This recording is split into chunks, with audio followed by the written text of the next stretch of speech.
प्रताप, तुम्हारी फांसी का दिन मुकर्रर हो गया है।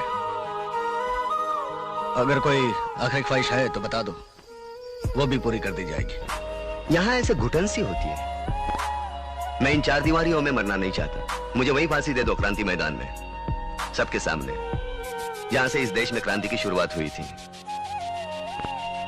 यहाँ ऐसे मरो तो जरा ज्यादा मरो, इतना सा मरने से क्या फायदा।